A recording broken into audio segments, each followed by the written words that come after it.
사랑하고 축복합니다. 지난 3일도 잘 지내셨나요? 오늘 본문은 야고보서 1장 2절에서 12절까지 말씀입니다.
여러분 혹시 시험, 시련이라는 것을 좀 당해본 경험이 있으신가요? 없는 사람은 거의 없겠죠. 또 지금 당하고 계시기도 하나요? 혹시 쨍하고 해뜰 날이라는 가요 아시죠? 저도 어렸을 때 참 많이 불렀었는데요. 이 노래가 보니까 1975년도에 나온 노래더라고요. 그중 가사 일부분에 이런 내용이 있습니다. 꿈을 안고 왔단다 내가 왔단다 슬픔도 괴로움도 모두 비켜라 뛰고 뛰는 몸이라 괴롭지만 힘겨운 나의 인생 구름 거치고 산뜻하게 맑은 날 돌아온단다. 1975년에 나온 이 노래는 인생의 힘들고 어려운 시절을 보내신 분들이 즐겨 부르던 그런 노래였습니다. 저도 참 입에 달고 어렸을 때 예수 믿기 전에 참 입에 달고 살았던 노래였던 것 같아요. 다른 시각으로 보면 모든 사람의 인생에는 고난, 시련, 힘듦이라는 것이 항상 있다라는 것도 되겠죠. 시험은 아무리 부자라도 또 가난한 사람이라도 피할 수 없습니다. 시험이 부자라고 해서 없다거나 가난하다고 해서 더 많은 것도 아니란 얘기입니다. 시험은 또 다른 유혹이기도 하고 시험은 테스트이기도 합니다. 우리 성경에서는 시험이라고 나오지만요. 이 부분은 테스트, 하나님께서 우리를 시험하시다, 시험 본다, 테스트하다 이런 것이고요. 또 하나는 템테이션, 사단의 유혹을 시험이라고도 하죠. 우리가 흔히 말하는 생사와 복은 모든 사람에게 하나님께서 공평하게 주신 겁니다. 때문에 사람이 물질을 조금 더 소유하거나 덜 소유하거나 그런 것은 하나님 앞에서 아무 상관이 없습니다. 그래서 시험에 빠지지 않기 위해 또 시험에 들지 않기 위해 가진 사람은 더 가진 만큼 덜 가진 사람을 배려하고 그들을 위해 나누며 살아야 되고요. 더 가지지 못한 사람, 덜 가진 사람은 더 나은 자신의 삶을 위해 자신의 삶을 유익하게 만들어 가야 됩니다. 이것은 하나님께서 사람에게 요구하시는 부분이기도 하죠. 즉 하나님께서 중요하게 여기신 부분은요. 우리가 하나님의 소유라는 것과 우리의 삶을 십자가 가치로 살아야 된다는 것을 재확인해 봐야 된다는 거죠. 그리스도인의 삶의 방향성에 대해서 중점적으로 말한 사람이 야고보 사도, 우리가 이제 계속 배우겠죠. 야고보 사도이고 오늘 본문 1장 2절에서 18절까지가 총 모든 내용인데 그중에 전반부가 2절에서 12절, 후반부가 이제 13절에서 18절까지입니다. 이 부분에 관해서 특별히 이제 시험을 당할 때 그리스도인이 어떻게 해야 되는가, 어떻게 대처해야 되고 어떠한 삶의 태도를 견지해야 하는가라는 것을 알려주죠. 특별히 2절에서 12절은 전반부라고 했는데요. 시험을 당하는 사람이 시험을 당할 때 어떻게 해야 하는지 이제 말해주고 있고요. 후반부 13절에서 18절은 시험과 유혹을 구분하고 유혹에 빠지지 않도록 조심해야 된다라는 것을 알려주는 부분입니다. 오늘은 2절에서 12절까지의 말씀을 가지고 같이 은혜를 좀 나누려고 합니다. 앞서 지난주에 1절에서 그리스도인 형제자매들에게 보내는 첫 인사말 우리가 보았죠. 종 야고보라고 자신을 낮추어서 겸손히 이야기하고 또 12지파에게 보내는 편지라고 이야기를 하죠. 흩어진 12지파는 이스라엘에 흩어진 유대인들을 지칭하기보다는요. 흩어진 디아스포라 그리스도인들을 지칭하는 거라고 보는 것이 맞습니다. 그리고 형제들, 2절 초반절에 형제들이라고 나오죠. 형제들은 모든 흩어진 교회 그리스도인들을 이야기합니다. 구약에서도 이스라엘 민족들을 이렇게 지칭할 때 모세가 형제라고 하는 부분이 나와요. 근데 여기서 이제 모든 형제들 또는 자매들, 우리가 세번역본이나 현대인의 성경, 우리말 성경, 이런 쉬운 성경 등 다른 버전에 보면 이제는 형제라고만 지칭하지 않고 형제 자매라고 그렇게 번역을 해놨죠. 자, 여기서 형제 자매라고 불렀지만 이들은 모두 다 흩어진 그리스도인들이었어요. 물론 이때 이미 예루살렘 교회, 야고보 사도가 이 편지를 쓸 때쯤이면 예루살렘 교회가 많은 핍박으로 인해서 많은 성도들이 흩어지게 되었고요. 야고보 사도는 이들을 위해서 신앙의 권면을 하기 위해 이 편지를 쓴 것으로 보고 있죠. 또 다른 것은요, 믿음의 권면, 믿음에 바로 살고 믿음의 올바른 삶을 살도록 이 편지를 썼다라는 것으로 보는 것이 맞습니다. 특히 교회와 그리스도인들이 당하는 시험으로 인해서 믿음에 낙심한 사람들과 두려움 때문에 예수 그리스도를 믿는 믿음에서 멀어지는 사람들을 위해 이제 2절에서 18절까지의 말씀을 가지고 권면을 시작하죠. 어찌 보면 시험을 당하는 모든 그리스도인들에게 보내는 편지라고 보는 게 맞을 것 같습니다. 예수를 믿고 시험에서 승리하고자 하는 사람에게 보내는 격려를 통해서 우리도 힘을 얻고요.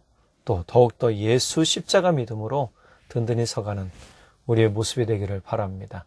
자, 그렇다면 첫 번째 오늘 야고보 사도가 우리에게 알려주는 시험은 어떻게 이겨나가야 되는가, 시험을 당할 때 우리는 어떻게 해야 되는가. 첫 번째, 시험을 당하거든 기뻐하십시오.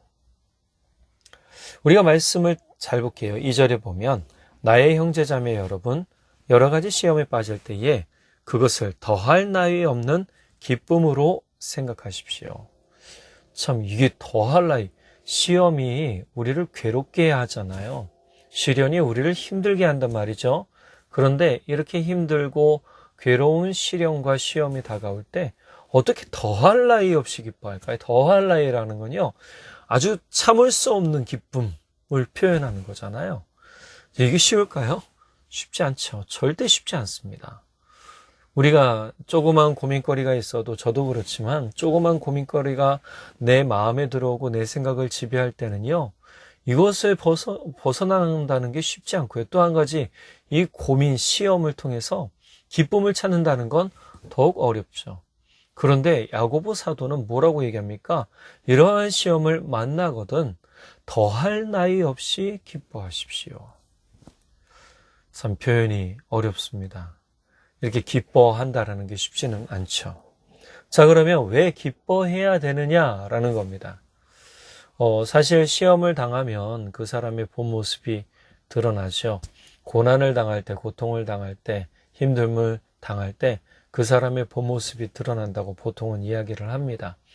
그렇다면 이 믿음의 본 모습은 뭘까요? 우리가 시련을 당할 때, 그리스도인들이 어려움을 당할 때, 시험에 빠져 있을 때 과연 어떻게 기뻐할 수 있을까? 첫 번째로 믿음의 시련은 인내를 낳는다는 사실을 기억해야 됩니다. 믿음의 시련이라는 게 뭘까요? 우리가 예수 그리스도를 믿는 것을 이야기합니다. 우리가 예수 그리스도를 믿음으로 핍박받아 본 경험이 별로 없을 수도 있고요. 있을 수도 있습니다. 제가 전도를 나갔을 때 초등학교, 중고등학교 아이들 전도할 때 아이들 중에 나오고 싶어 하는데 할머니나 할아버지의 반대, 부모님의 반대를 못 이겨서 나오지 못하는 건 이게 뭐예요? 시험이고 시련이죠. 그래서 교회를 못 나오는 거예요. 그래서 저랑 교회는 나오지 못하지만 전도 나갈 때마다 친분을 맺고 잘 지냈냐, 뭐 하냐 이렇게 얘기하는 그런 아이들도 있었어요. 지금은 다 성년이 되었죠. 자, 이런 부분에서 본다면 시련, 즉 믿음, 우리가 믿지 않는 친구들도 이런데 믿는 친구들은 어떨까요? 믿는 사람들은 어떨까요? 믿는 사람들은 더 할 수도 있다라는 거예요. 믿는 것 때문에 차별당할 수 있고, 믿는 것 때문에 더 괴로움 당할 수도 있고, 믿는 것 때문에 더 왕따 당할 수도 있어요. 직장이든 학교든 어디에서든지 간에 그런 일은 분명히 있단 말이죠. 자, 그런데 이럴 때 어떻게 해요? 인내하라고 얘기합니다. 자, 이 인내가 왜 중요합니까? 이 인내라는 것은요, 우리가 예수를 믿는 것 때문에 당하는 거잖아요. 이 시련을 당하는 거죠. 그러면 이 시련 당할 때 괴롭고 힘들겠지만 참고 견디라는 거예요. 또 다른 말로는 진짜 오래 참아야 되겠죠. 그들이 나를 어찌할지는 못해요, 사실은. 중요한 건 그들의 말 때문에, 그들의 어떤 행동 하나 때문에, 눈빛 하나 때문에 내 마음이 흔들릴 때, 내 삶이 흔들리는 것을 경험할 때 우리는 이때를 조심해야 되는 거예요. 즉 이때 잘 견디어내면 믿음의 성숙으로 나아가는 길을 얻게 됩니다. 우리가 흔한 말로 좀 초월하여 산다라는 표현을 쓰기도 하죠. 초월하여 산다. 우리가 도인은 아닌데 또 다른 말로 얘기하면 그리스도를 믿음으로 그리스도의 사랑의 능력으로 견디며 승리하며 살아간다라고 말할 수 있겠죠. 자, 두 번째 뭐라고 그럽니까? 인내를 발휘할 때 완전하고 성숙한 그리스도인이 될 수 있다. 4절 볼까요? 여러분은 인내를 충분히 발휘하여 조금도 부족함이 없이 완전하고 성숙한 사람이 되십시오. 그렇게 되면 성숙한 사람이 됩니다 라고 얘기하지 않아요. 뭐라고 해요? 성숙한 사람이 되십시오. 선택사항입니다. 내가 성숙한 사람이 되는 길로 나아갈 것인가? 그렇게 하지 않을 것인가? 내가 적어도 예수 믿는 사람이라면 야고보 사도는 이렇게 해야 된다라고 알려주는 겁니다. 우리는 예수 믿는다는 표현을 아주 서스럼 없이 표현할 때가 있죠. 근데 이 예수 믿는 것과 내 삶은 좀 별개로 볼 때가 많아요. 그렇다면 예수 믿는 것 때문에 나를 얼마나 포기하며 살아가는가라는 거예요. 이 이야기는 다른 말로 보면 예수 믿는 인내 때문에 나를 포기하고 살아가는 거예요. 그게 믿음의 성숙하고 완전한 길로 나아가는 것이죠. 자, 그런데 이게 쉬운가요? 쉽지 않아요. 야고보 사도가 두 가지, 믿음의 시련은 인내를 낳고 인내를 발휘할 때라고 얘기를 하잖아요. 그러니까 인내를 발휘하지 못하면 결국 그 길을 갈 수가 없어요. 그러니까 우리는 선택해야 돼요. 내가 인내하기로 결정하고 작정하고 인내해야 돼요. 자, 그것이 없다면 우리는 완전하고 성숙한 사람의 길로 나아갈 수가 없게 되는 것이죠. 자, 그런데 여기서 부족함이라는 단어가 나와요. 자, 우리는 다 부족하죠. 인내도 부족하고 지혜도 부족하고. 그래서 우리가 부족함이 없이 그런 선택을 할 수도 있지만 만약에 내가 생각할 때 내가 부족하다면 어떻게 해야 되는가? 5절에 그 대안을 이야기합니다. 인내의 지혜가 없거나 그렇다면 연약한 사람, 오늘 말씀해 보니까 조금도 부족함이 없이 라고 얘기하는 부분은 뭘까요? 자, 그럼 모든 사람이 부족함이 없나요? 아니요. 내가 예수 믿어도 부족할 때가 많죠. 저도 많이 부족하다고 늘 말씀드리지만 우리는 내가 부족하다라는 것을 깨달아야 되는 거예요. 그럼 부족한 사람은 어떻게 해야 됩니까? 그냥 모든 것을 놔버리고 포기하고 살아야 됩니까? 그게 아닙니다. 오늘 야고보 사도가 하는 얘기가 너무 중요한데요. 인내의 지혜가 없거나 연약한 사람은 5절의 말씀처럼 하나님께 구하면 됩니다. 우리가 5절 말씀 같이 해볼게요. 모든 사람에게 아낌없이 주시고 나무라지 않으시는 하나님께 구하십시오. 그러면 받을 것입니다.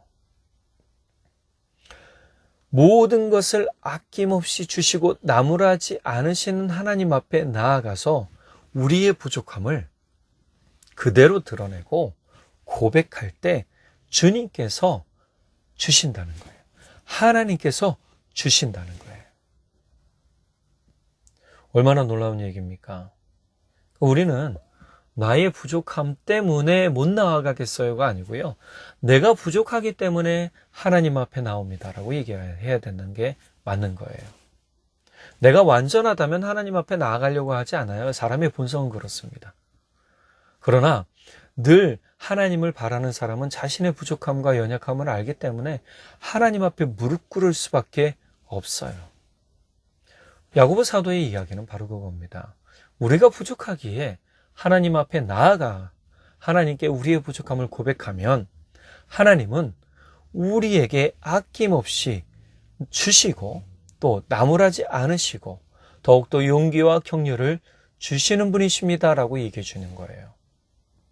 그렇다면 아낌없이 주시는 분의 지혜를 받게 되죠. 이렇게 지혜를 받게 되는데 이것이 사람의 지혜로는 깨달을 수가 없어서 성령께서 알려주셔야만 돼요. 요한복음 3장 34절에 보면 예수님이 이렇게 말씀하세요. 하나님께서 보내신 이는 하나님의 말씀을 전한다. 하나님께서 보내신 이가 누구죠? 예수님입니다. 예수님께서는 하나님의 말씀을 전하죠. 그것은 하나님께서 그에게 성령을 아낌없이 주시기 때문이다. 예수님께서 하나님의 말씀을 받고 하나님의 말씀을 전할 수 있는 비결이 뭐냐? 네, 성령을 아낌없이 받았기 때문이다. 즉 성령을 통해서 그 말씀을 받고 그 말씀을 전하는 것이다 라고 하는 거예요. 즉 하나님의 말씀은 성령을 통하지 않고서는 깨달아지지 않아요. 성령님을 통해서 깨달아져야 돼요. 우리가 성령님을 통해서 겸손하고 우리가 성령님을 통해서 성령님의 음성을 들으며 하나님의 말씀을 깨달아 가야 되는 삶이 되는 거죠.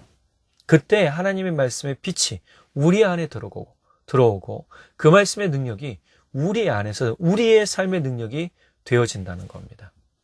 이것이 사도행전에 나타나는 사도들의 모습이었습니다. 믿는 사람들의 모습이었죠. 그러니 우리가 사도들은 저렇게 살았으니 우리는 이 사람들 못 쫓아가라고 얘기하지 못한다는 거예요. 우리가 성령을 받으면 똑같이 행할 수 있습니다. 그러니까 기도하셔야 돼요. 내가 직장을 다니고 사업장을 운영하고 나의 학업을 하고 무엇을 하든지 간에 늘 기도하셔야 돼요. 성령님, 오늘 나에게 말씀을 통해 깨닫게 해주십시오. 이 말씀이 오늘 나의 사업장과 나의 직장과 나의 삶 가운데 나의 학업 가운데 도움이 되고 하나님의 능력이 되게 해주십시오라고 기도하셔야 된다는 거예요. 예수님이 이렇게 기도하셨었죠. 이 자체가 너무 중요한 겁니다. 우리는 지혜 없다고 해서 그냥 좌절하고 낙심하고 주저앉아 있는 게 아니라 지혜 없기 때문에 하나님을 찾는 인생이 되어야 된다는 사실을 깨달아야 돼요. 더 하나님 앞에 나아가야 되는 것이죠. 예수님께서 분명하게 확신시켜 주시는 부분은요, 바로 이런 부분인 거예요. 구하는 사람에게 아낌없이 그의 성령을 주시고 하나님의 말씀과 지혜를 깨닫게 해주신다라는 겁니다. 그러면 야고보 사도가 알려주는 팁이 하나 있어요. 그러면 어떻게 깨닫고 응답을 받을 수 있을까요? 그 팁을 아주 분명하게 이야기하죠. 바로 의심하지 말라는 겁니다. 의심하지 말아라. 이거 참 중요한데요. 우리에게 낙심이 들어올 때, 또 우리 가운데 어려움과 괴로움이 들어올 때 그 통로를 이용하는 게 사탄의 일이에요. 그 통로를 통해서 뭘 하냐면 의심의 씨앗을 뿌려요. 그러기에 야고보 사도가 권면하는 의심하지 말라는 것은 아주 당연한 권면입니다. 우리 6절에서 8절까지 한번 볼까요? 조금도 의심하지 말고 믿고 구해야 합니다. 의심하는 사람은 마치 바람에 밀려서 출렁이는 바닷물결과 같습니다. 그런 사람은 주님께로부터 아무것도 받을 생각을 하지 마십시오. 그는 두 마음을 품은 사람이요, 그의 모든 행동에는 안정이 없습니다. 의심하는 사람은 이 바람에 출렁이는 파도와 같다고 하고, 그래서 그 사람은 아무것도 받을 생각조차도 하지 말라라고 얘기해요. 두 번째 뭐라고 그래요? 이런 사람, 의심하는 사람은 두 마음을 품은 사람이랍니다. 그의 행동에는 안정이 없대요. 의심하니까 어떻게 해요? 여기도 찔러보고 저기도 찔러보고 이것도 해보고 저것도 해보고, 물론 우리가 도전해봐야 되겠지만 기도하고 주님께서 주신 확신을 가지고 움직여야 되는데, 우리가 확신이 없으니까 어떻게 해요? 의심이 생기고 확신이 없으니까 이렇게 저렇게 믿음 없이 찔러보는 삶을 사는 것을 두 마음을 품었다라고 얘기하죠.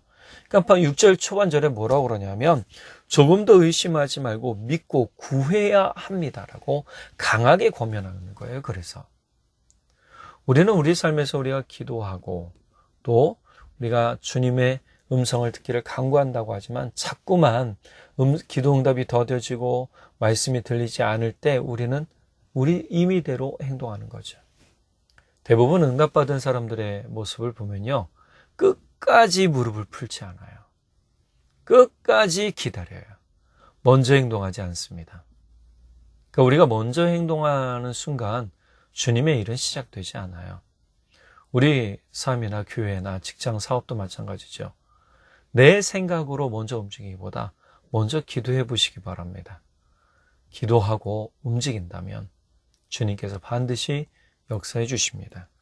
이렇게 의심하지 않고 인내로서 예수 그리스도를 기다리는 사람은 성숙한 믿음의 사람이요 소망의 응답을 받는 삶을 살게 될 줄 믿습니다. 바울 사도는 로마서 5장 5절에서 6절에 다음과 같이 얘기해요.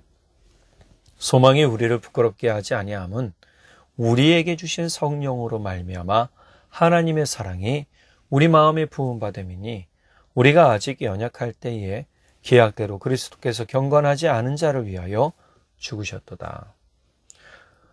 분명히 이 소망은 참 놀라운 축복입니다. 놀라운 은혜죠. 자, 이러한 은혜와 소망이 우리 안에 있습니다. 여러분 기억하셔야 됩니다. 오늘 6절 말씀에, 로마서 5장 6절 말씀에 그리스도께서 경건하지 않은 자를 아는 사람, 자라는 건 사람이죠. 경건하지 않은 사람을 위하여 죽으셨는데, 이것은 약속된 대로 예수님이 행하셨기 때문이에요. 이 약속은 믿는 자들에게 유효합니다. 또한 믿지 않는 자들이 믿는 순간 또 유효합니다. 그러니까 우리는 우리의 주변의 사람들, 내 가족들에게 끊임없이 이 믿음을 전해 주어야 됩니다. 예수님께서도 하나님의 모든 계획을 의심하지 않으시고 십자가를 지셨어요. 물론 죽음의 고통과 또 어려움, 마음의 괴로움이 없을 수는 없죠. 있었습니다. 그래서 예수님께서 땀이 피가 되도록, 땀에서 피가 섞여 나오도록 기도하셨는데, 이렇게 3번 기도하시고 나서 더 이상 아무 말씀 안 하셨어요. 그리고 십자가 지셨죠. 그 의심치 않으심으로 부활의 기쁨을 알려주셨다는 거예요. 우리가 믿음 생활을 하다 보면 의심의 상황이 얼마나 많습니까? 이거 확실히 될까? 내 기도는 응답받을까?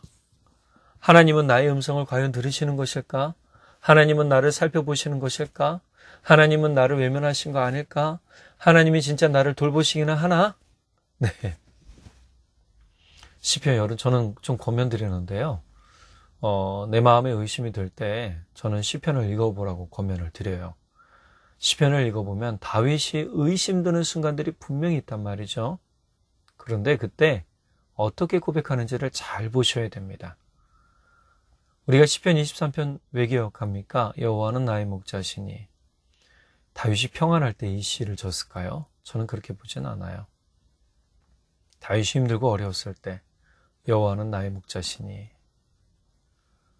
주의 목전에서 이 여호와는 나의 목자시니, 이것이 얼마나 중요한 고백인지 몰라요. 우리는 의심하는 순간 아무것도 받을 수 없다라는 걸 깨달아야 돼요. 그리고 의심치 말고 기다리십시오.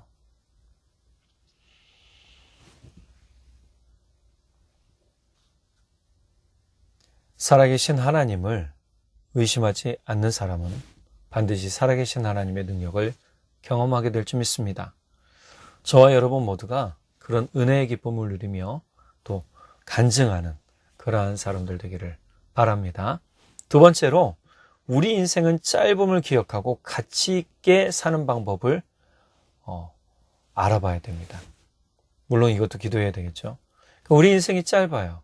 그런데 짧다고 그냥 막 사는 게 아니고요. 그 짧은 순간이라도 가치 있게 살 수 있는 방법을 알아야 되겠죠. 야고보 사도가 오늘 두 부류로 나눠서 이야기를 해요. 9절에서 11절의 본문에 나오는데 낮은 형제, 우리말 성경으로는 어려운 처지에 있는 형제라고 얘기를 하고요.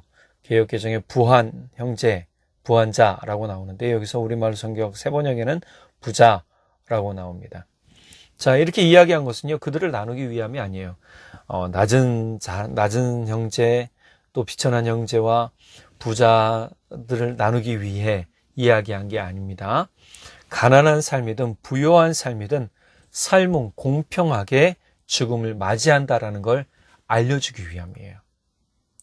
가난하든 부자이든 가난하든 삶은 다 죽음을 맞이합니다. 모든 사람은 다 죽어요. 막상 이야기하니까 좀 섬뜩하십니까? 모든 사람은 다 죽습니다. 우리 9절에서 11절 다시 한번 읽어볼게요. 비천한 신도는 자기가 높아지게 된 것을 자랑하십시오. 부자는 자기가 낮아지게 된 것을 자랑하십시오. 부자는 풀의 꽃과 같이 사라질 것이기 때문입니다. 해가 떠서 뜨거운 열을 뿜으면 풀은 마르고 꽃은 떨어져서 그 아름다운 모습은 사라집니다. 이와 같이 부자도 자기 일에 골몰하는 동안에 시들어 버립니다. 열심히 법니다. 왜 번다는 게 나쁜 게 아닙니다. 저는 부자되라는 표현 자주 쓰는데요. 부자 되십시오. 그렇게 벌어야 됩니다. 제가 존 웨슬리 목사님의 재물관을 이야기했을 때 왜 그것이 중요합니까?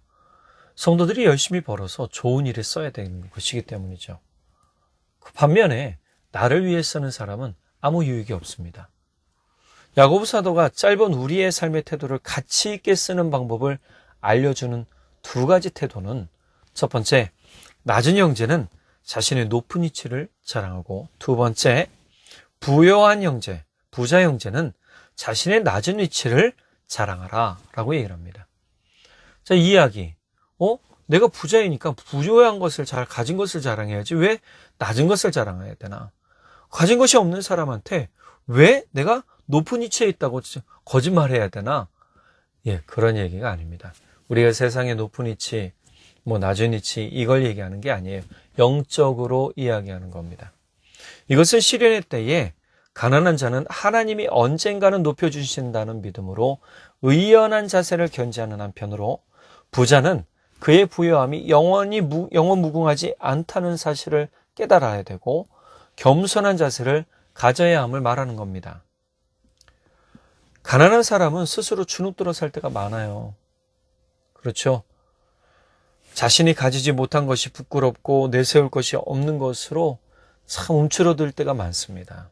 그렇게 또 이야기할 때도 많아요. 제가 혼난 적이 있었는데요. 저희 아이들한테 내 아이라는 표현을 요즘 많이 쓰잖아요. 근데 제가 무의식 중에 그냥 놈이라고 좀 했나 봐요. 했더니 옆에서 아내가 막 혼내는 거예요.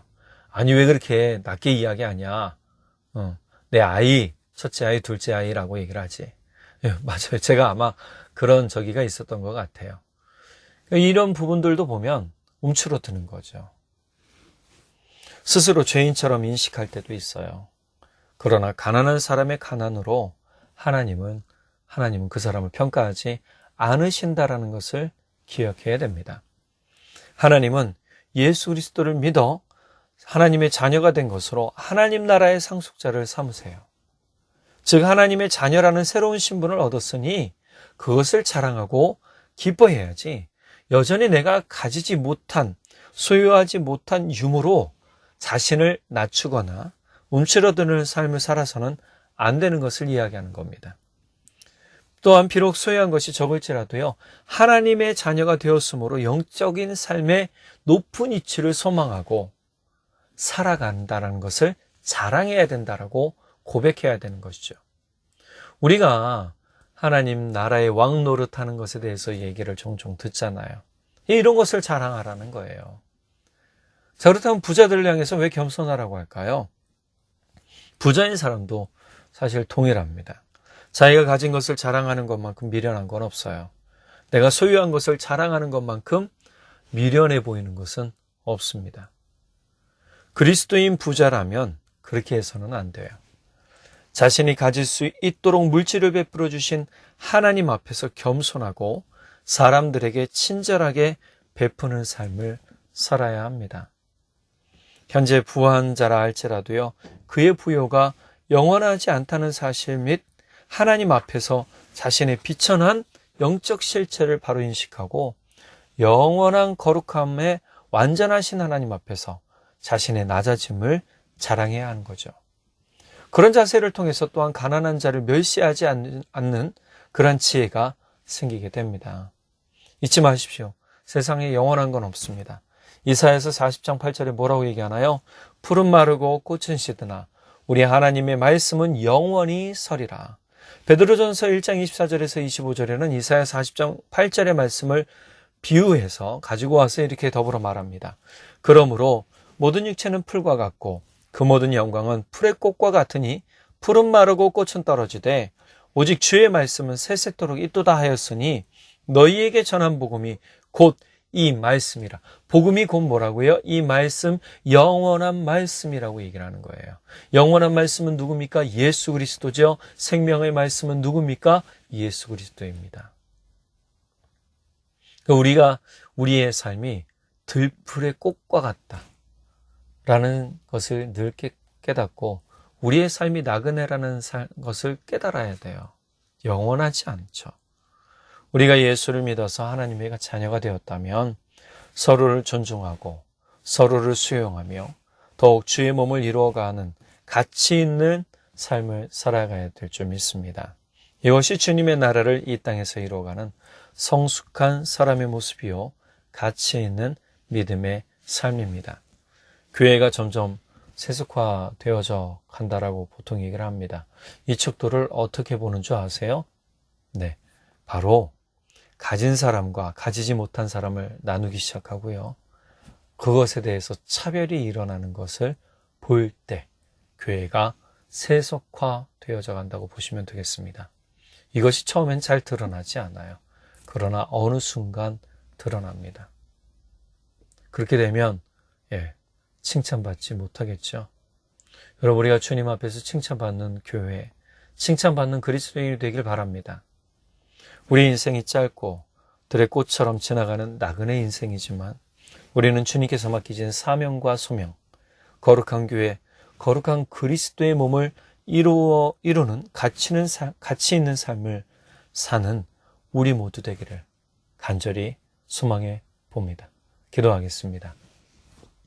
사랑의 하나님 아버지, 참 감사합니다. 우리가 오늘 이 시간 주의 귀한 말씀 들었습니다. 주님, 우리가 이 땅에 살면서 가치 있는 삶이 무엇인지를 깨닫게 해주셔서 감사합니다. 또 한 가지, 시험을 당할 때 기뻐해야 되는 이유도 알게 해주셔서 감사합니다. 시험을 당한다면 그 시간이 바로 우리가 신앙으로 성숙할 수 있는 시간이요, 온전한 그리스도인의 모습으로 살아갈 수 있는 시간이라는 것을 깨닫게 하시고, 또한 우리가 많이 가졌건 적게 가졌건 하나님은 그것으로 우리를 평가하지 않으시고 바로 우리의 마음을 통해 우리가 하나님을 섬기고 하나님을 바라보는 사랑을 통해 우리를 바라보시는 것을 깨닫게 해주셔서 감사합니다. 주님, 우리가 주님을 더욱 의지하며 바라보게 하시고 우리에게 주어진 시간들 가치 있게 주의 영광 위에 쓰여지는 삶들 될 수 있도록 성령 하나님 지혜해 주시고 은혜 더하여 주옵소서. 주님께서 우리 모두와 함께 하실 것을 믿고 감사드리며 우리 주님 예수님의 이름으로 기도드렸습니다. 아멘. 남은 한 주간의 시간들 잘 보내시고요. 주일날 또 뵙도록 하겠습니다. 사랑으로 축복합니다.